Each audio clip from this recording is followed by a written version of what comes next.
All right, so I thought I'd just start with the face of the pedals and how you can adjust those. There are two 4mm screws here, and we just take them loose. Just regular screws, nothing to really see there. And as we pull this off, we can see that the pedal pad itself is a nice aluminum bit. It's got some nice finish on it. It's milled out for the screw holes. It's also milled out on the back for saving weight off your race car. And you also see there's 3 screw holes on the top of this lever and 3 in the bottom. And that's so you can adjust the face of the pedal, 1/2 inch right or 1/2 inch left. And you can also go up about 3/4 of an inch based on the holes for the height adjustment. And if you need any more height than that, again, like I said before in the overview, you just use some 80/20 profile to raise or lower the heel plate position. All right, so not much to see there. Just wanted to show you guys what was behind there. Go ahead and tighten it back up. And again, the machining on these is really nice, as you might imagine, for race car pedals. Everything's nice and tight. And I did want to show you, look over here, there's Phillips screws in this particular pedal. And the reason they're there is, I just wanted to show you this real quick. You can see the brake pedal lever is much more forward than the natural position of the throttle. And that's because in real racing cars where you'll have a different bias on your brakes down here, this pedal is going to travel further than it will on my sim rig when I set it up with a stiff pedal, or even with a GT pedal. It just doesn't go that far.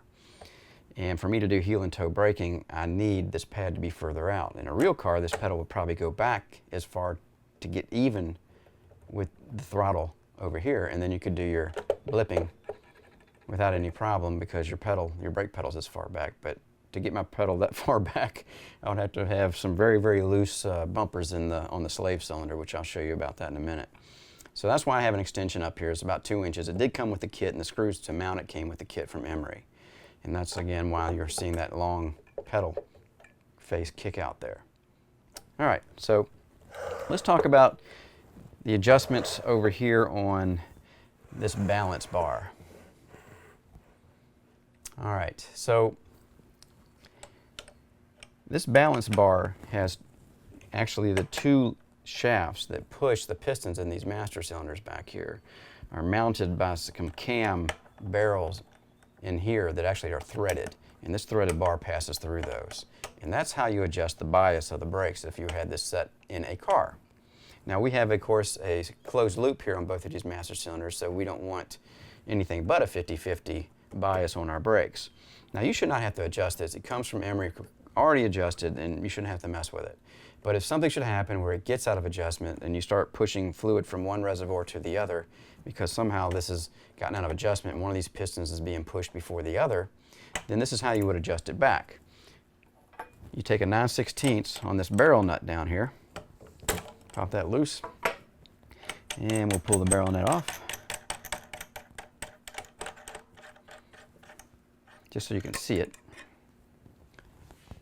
And that's what it looks like. It's got threads, of course, all the way down it. And what I would do is just turn the threaded shaft itself while I have it loose and just turn it. I'm not turning it very far loose because I have it 50/50 now and don't want to mess with it. Don't want to mess it up and then have to get it fixed again. And what I would do is I would adjust it to where when I start to move the brake pedal, I look straight down at these 2 shafts that connect to the pistons inside the master cylinders and make sure when that brake pedal moves, as soon as it starts to move, both of those shafts move also. And if I see them both move, as soon as I start to move this, then I know I got a 50/50 bias on here and I'm done. Just simply tighten my barrel nut back up, snug it up with that 9/16. And that's all there is to it. And like I said, this should not happen. It should stay 50/50.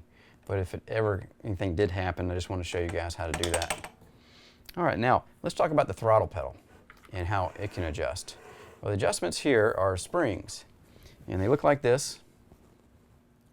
And you get 2 of them with the kit that Emery gives you. And this was a thinner one that was in originally. And I like a little bit heavier feel on my throttle pedal. So I went with a thicker one that he actually includes in the kit. And it's easy enough to change. All it is a 5/16 wrench. And you just loosen the nut. Once that comes off, all this comes off. There's a little spring washer in here. Be careful you don't lose that. And of course you would also detach the linkage over here because you don't want that to come off when you pull this assembly off. Because the lever assembly all comes as one piece, comes off, and then the spring will come off with it. And as it comes off, you can push the lever forward and the spring won't pop out on you. It just releases softly and you can take it off. Then you'll put this one back in, and there's some stops that you can't see, little grooves down in here, behind the pedal under here, and also behind this stop over here, where the spring pieces here will rest. And then you shove everything back on, put your washers back on and your nut, tighten everything down, and you've changed your spring. And you can actually get other springs for this also. When you tighten it up, you don't have to torque the heck out of it. Just tighten it up good and snug, and you should be good to go. Now there's two other adjustments on this pedal, and you can see here, it's easy to see that one. This is a stop, and there's a set screw in here that you use to change how far the treble of the pedal goes. And it's a 7/16 nut on there with a 1/8 inch hex set screw. All you gotta do is loosen that nut. Once it's loose, you can spin it up or spin it down depending on which direction you want to go. Tighten your set screw back down, and while you're holding it, just snug it back up, and you're done. And that top stop actually changes how far back the pedal will go. There's a plate back here that the pedal actually, that stop actually hits. So that changes how far the pedal throw will go. So that's pedal throw adjustment as far as going this way. But there's also another stop in here you can see from the front. This stop here, and that simply adjusts the pedal how far it returns. So you want to return it further forward, you can actually just loosen this up and change that set screw, and that'll change how far forward it goes. And really that's all there is adjustments on these things as far as the pedals, the throttle pedal goes. Now the clutch is similar in that it has a set screw too. So let me see if you can see that right there. So that's our set screw, but this is a set screw for how far the travel pedal goes back that way. It does not adjust. There's no stop for the return because on the back of this, you can see there's a nylon safety nut on that threaded shaft that's inside the spring here, and that's what stops how far it comes forward. And you probably never would adjust that. Now the spring itself on this clutch pedal, of course, you can replace this spring with something lighter or harder or stronger so that you have a heavier feel or a lighter feel in the clutch. You can also preset, change the pre-torquing or the preset on this for the spring, and you can change that so it's either harder or softer just using the same spring. So you can actually adjust it without having to worry about it changing a spring. And that's about it for the adjustments on the pedals. Now let's get to the adjustment that we're really fun part. And really this is not as involved as it looks at first.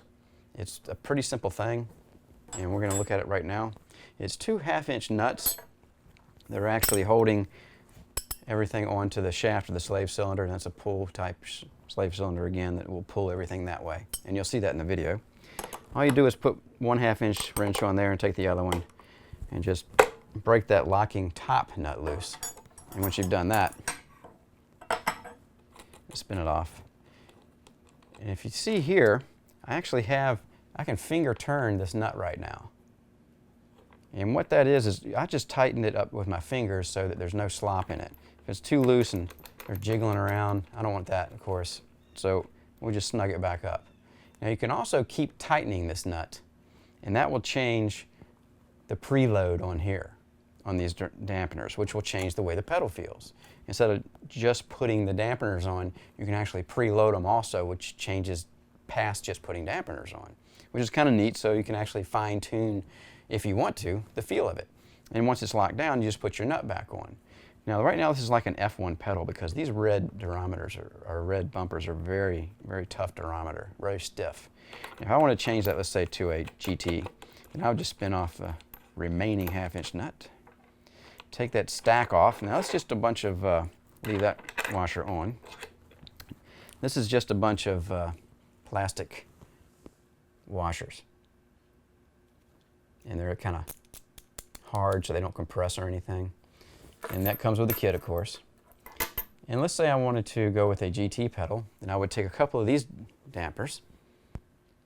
And then there you go. They have India written on them, but I'm not sure what the other marking is for. Maybe a durometer, I'm not sure. But you can actually get others than just these two, have different durometers, so you can actually play with how your pedal feels.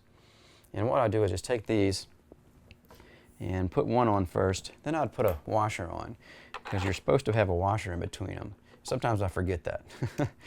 But that just, Emery told me that you need a washer in between them because it saves the wear and tear on the actual durometer. So once you get a washer in between that one, put your other one on. And by the way, I wanted to point out real quick, this is a smooth bore on this shaft. Very smooth until the threaded, just the end part is threaded, and I'm pointing it out for a reason. Once you get these durometers back on, and I'll put another washer on here. But if you can see here, there's still some smooth part of that shaft showing, which means my nut's not going to be able to go all the way up against this washer, and everything will be just hanging loose and jiggly. So what I would do is just pull one of these nylon washers, put it on, and then when I put the washer on, I got nothing but thread showing, and that's what I want. So then I can put my 1/2" nut back on, the big fat one. These are actually different size. One's thinner than the other, so it lets you know which one's the locking one. And again, I can get it finger tight like this, so it's not moving around anymore. Or I can continue to preload these things wherever I wanted to change the feel of the pedal. So that's kind of neat that we don't just put durometers on, but we can also do the preload on it also. But typically I'll just snug it up with my fingers to where I can just barely move it with my fingers and leave it from there. And just go ahead and spin that thin 1/2" back on. Take my wrenches, hold the back one, and snug up the top one. And that's all there's to it. And again, you don't have to really torque that hard to make that snug up and stay tight. And now I've got a GT pedal on here, which I can actually, with my hands, compress a little bit. All right, so that's going to be a pedal that has more travel to it once I put it on there. And that's about it for the adjustments. Not a lot to making adjustments on here. And again, this is not such a hard thing to do. As long as you have this, make sure when you think about mounting these set to your rig that you've got the clearance to get your 1/2" wrenches in there. And if you've done it a couple of times, it's really no big deal to change these. It's pretty quick actually. I mean, it's just a couple of nuts, not a whole lot to it. So that wraps it up, I guess, for our adjustments part of the review. And now we'll get on to actually running the pedals. And I'll do a little voiceover on the video where I ran them. And you can see the bumpers actually moving back and forth in the video. And then we'll do final thoughts. So let's get to the video.